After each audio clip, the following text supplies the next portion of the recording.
Halo teman-teman, kali ini saya akan membahas alur cerita dari film Unbroken. Film Unbroken sendiri rilis pada tahun 2014 di Amerika. Film ini juga disutradarai langsung oleh Angelina Jolie. Sementara naskahnya ditulis oleh Coen bersaudara, Richard dan William Nicholson. Film ini menceritakan seorang anak laki-laki bernama Louis Zamperini. Ia tidak pernah menyangka jika kehidupannya akan mengalami beberapa kejadian yang mencatatkan dirinya dalam sejarah. Louis tumbuh menjadi remaja yang kuat, atlet lari yang tak terdandingi dan dipilih menjadi peserta Olimpiade mewakili negaranya di ajang Berlin Olympic 1936. Berlanjut ke masa Perang Dunia Kedua, Louis ditugaskan sebagai prajurit angkatan udara menghadapi pasukan dari Jepang. Daripada penasaran, yuk simak alur ceritanya. Pada bulan April tahun 1943, dalam misi pengeboman yang diberikan untuk mengebom Pulau Nauru yang dikuasai oleh Jepang, Louis yang menjadi pengaboman dari Angkatan Udara Amerika yang bertugas melepaskan bom dan memborbardir target timnya. Namun, kemudian pesawat yang ditumpanginya rusak dan terjadi pertempuran di atas langit yang menyebabkan beberapa awak pesawat terluka. Meski begitu, mereka berhasil memenangkan pertempuran di angkasa itu dengan beberapa bagian pesawat yang rusak berat. Markas mereka pun cukup jauh dari lokasi pertempuran dan butuh waktu sekitar 5 jam. Pilot pun bahkan tidak yakin kalau mereka akan bisa sampai ke sana dengan bagian belakang pesawat yang rusak. Mendengar itu semua, Louis langsung terdiam. Matanya memandang jauh ke depan, menatap hamparan awan dan mulai mengingat masa mudanya. Ia anak yang sangat aktif, seringkali membuat masalah. Louis pun suka minum minuman keras, merokok, dan mencuri. Berkali-kali petugas ingin menangkapnya, tetapi Louis sangatlah cepat dalam berlari dan tidak ada yang bisa mengejarnya. Sayangnya, walaupun Louis terlihat sangat aktif dan sering membuat onar di wilayah tempat tinggalnya, ia juga sering dibully oleh teman-teman sebayanya. Karena Louis adalah seorang imigran dari Italia, tentu saja masa mudanya tidak terlepas dari perkelahian anak-anak. Sebenarnya, Louis datang dari keluarga Katolik yang taat. Jika ia melanggar aturan agama dan keluarga, maka hukuman keras berupa cambukan akan didapatkan di punggung Louis. Jadi saat petugas berhasil menyeretnya pulang ke rumah dan melaporkan apa yang dilakukan Louis, ayah dan ibunya marah besar. Ia akan dihukum dengan beberapa kali pecutan. Kala itu, tidak mudah beradaptasi sebagai imigran di Amerika. Banyak masyarakat yang tidak menerima keluarga Louis dan mereka berharap kembali ke Italia suatu hari nanti. Kakak Louis yang bernama Pete melihat potensi Louis yang bisa menjadi pelari yang hebat jika dilatih dengan benar. Pete juga awalnya memaksa Louis berlatih bersamanya dan meyakinkan Louis untuk masuk ke tim atletik. Ternyata Louis menolak karena pesimis. Ia merasa bahwa dirinya bukan apa-apa dan tidak bisa menjadi apa-apa. Keahliannya hanya selalu membuat masalah. Pete langsung membantahnya. Dan sekali lagi ia meyakinkan Louis bahwa jadi atlet lari adalah jalannya untuk menemukan kesuksesan. Dorongan dari Pete ini benar-benar membuat Louis menemukan potensinya. Louis jadi rajin berlatih setelah menyadari hal itu. Ia menjadi pelari yang sangat cepat dan unggul dibanding teman-temannya. Dalam tim atletik, bakat Louis ini benar-benar menakjubkan dan membuatnya menang dalam beberapa perlombaan. Namanya mulai dikenal banyak orang. Ia juga sering disebut sebagai pelari yang tidak menyentuh tanah dengan julukan The Torrance Tornado. Dan bahkan Louis jadi pelari tingkat SMA tercepat dalam sejarah Amerika.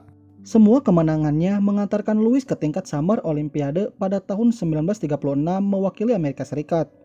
Kilas balik itu berhenti ketika pesawat tempur timnya bukan mendekati markas, malah menjadi pendaratan yang tidak menyenangkan.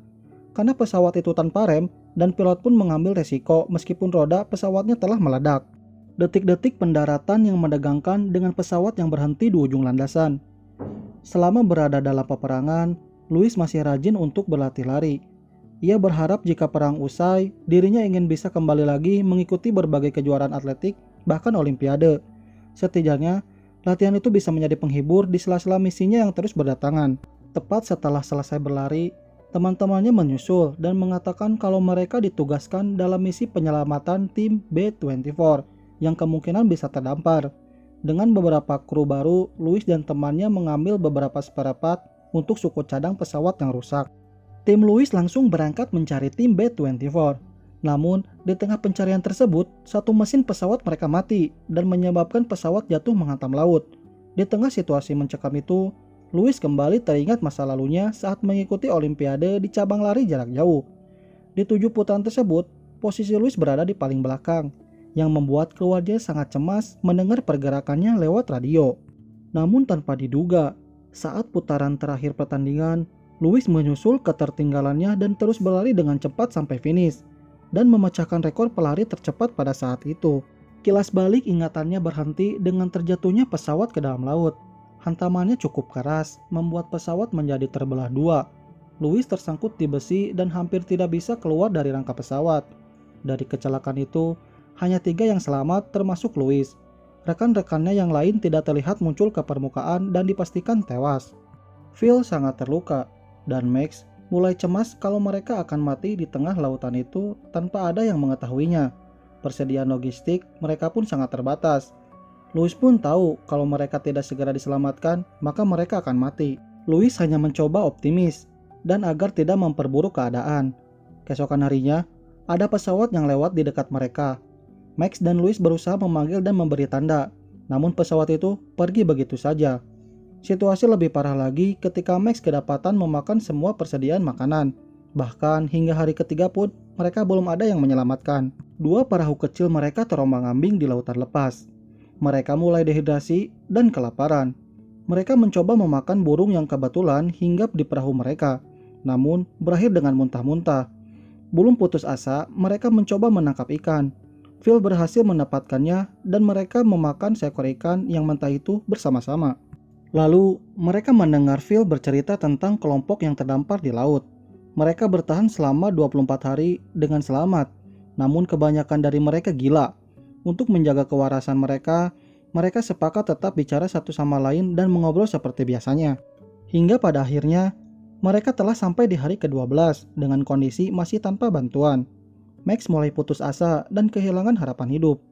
Diam-diam, Phil dan Louis pun merasakan hal yang sama, namun tidak begitu menunjukkannya. Esok harinya, mereka terkena badai lautan dan gelombang sangat besar yang menghantam perahu kecil mereka. Ketiganya berdoa untuk memohon keselamatan. Louis bahkan mengucap sumpah bahwa ia akan melayani Tuhan jika diizinkan selamat dari kondisinya saat itu. Lautan yang mengganas itu beberapa saat kemudian berhenti mengguncang perahu mereka dan menjadi tenang kembali. Mereka selamat dari maut. Mukjizat pun berubah menjadi hujan. Kesempatan mereka untuk mengisi persediaan air untuk bertahan hidup. Sudah 27 hari tanpa bantuan, mereka akhirnya mendengar dan melihat pesawat yang melintas. Terus berusaha memberi tanda, Phil dan Max melambaikan tangan mereka dengan lemas. Usaha mereka kini berhasil menarik perhatian pesawat itu, yang ternyata berasal dari tentara Jepang. Lalu mereka ditembaki dan hampir saja mati. Untung saja, tembakan pesawat itu meleset. Louis, Phil, dan Max masih selamat di hari itu, setidaknya dari peluru Jepang. Walaupun mereka masih terjebak di lautan, kondisi mereka jelas memperburuk dengan dehidrasi dan kelaparan. Max menunjukkan kemunduran kondisi lebih dulu. Tubuhnya melemah. Ia pun putus asa dan berkata mungkin dirinya akan mati di malam nanti. Tanpa menunggu malam, akhirnya Max menghembuskan napas terakhirnya. Phil dan Louis memilih untuk melarung tubuhnya di lautan dan membiarkannya tenggelam. Lalu, di hari ke-45, kapal laut Jepang mengangkut dan membawa mereka ke daratan. Ini menjadi hal bagus sekaligus buruk bagi keduanya. Bagus karena akhirnya terbebas dari lautan, dan buruk karena mereka resmi jadi tawanan perang. Tentu saja ada siksaan yang mereka didapatkan. Namun, setidaknya mereka tidak lagi kepanasan atau sangat kelaparan. Ketika Louis diseret keluar dari penjara, ia dikenali oleh kolonel sebagai atlet olimpiade yang terkenal. Kolonel menanyainya tentang peralatan perang Amerika Serikat, dan Louis mau tidak mau harus memberitahunya. Apalagi setelah tahu kalau para tahanan sebelumnya dipenggal kepalanya karena menolak memberikan informasi. Namun bagaimanapun juga, Louis dan Phil pada akhirnya akan mendapat situasi yang sama. Mereka terancam dipenggal. Louis menangis saat itu karena berpikir nyawanya akan berakhir. Tapi dugaannya salah. Mereka berdua justru dibawa ke tempat lain dengan mata tertutup. Phil dan Louis dipisahkan setelah itu. Ia sendiri ditempatkan dalam rumah tahanan Omori bersama tawanan yang lain. Ada ratusan tawanan di tempat itu yang diawasi oleh Komandan Watanabe dan pasukannya. Louis mendapat kekerasan begitu tiba di sana. Sifat membangkangnya sejak kecil keluar di tempat tersebut. Ia harus bisa bertahan dengan kondisi apapun yang dihadapinya. Kamp tahanan itu benar-benar bukan tempat yang layak huni. Namun jelas jauh lebih baik daripada penjara yang pertama. Mereka memiliki kegiatan di sana, walaupun terkadang hanya untuk bahanan permainan Komandan Watanabe. Louis yang paling tidak diuntungkan karena paling sering mendapat siksaan. Di game itu juga, Louis mendapatkan informasi baru terkait perang yang sudah hampir dikuasai oleh sekutu. Mungkin saja perang akan segera berakhir. Louis pikir bisa bertahan, tapi ia tidak tahan melihat penyiksaan demi penyiksaan terus terjadi di depan matanya. Tidak hanya menimpanya, tetapi juga rekan-rekan yang lainnya. John Fitzgerald, seorang kapten pasukan di barak, mengatakan kepada Louis agar tetap bertahan saja sampai perang berakhir. Sebagai bentuk balas dendam mereka kepada Jepang. Perang semakin sengit dan dekat kepada kemenangan, bisa saja lebih cepat dari perkiraan John. Tapi suatu malam, Watanabe memukulinya tanpa sebab. Semua itu ternyata terjadi karena Louis dinyatakan telah mati oleh Amerika dan telah dikabarkan pula kepada keluarganya. Itu yang memicu Watanabe murka dan justru menyuruh Louis untuk dibawa ke pusat kota, ke gedung radio untuk melakukan panggilan, dan menyatakan kalau ia masih hidup.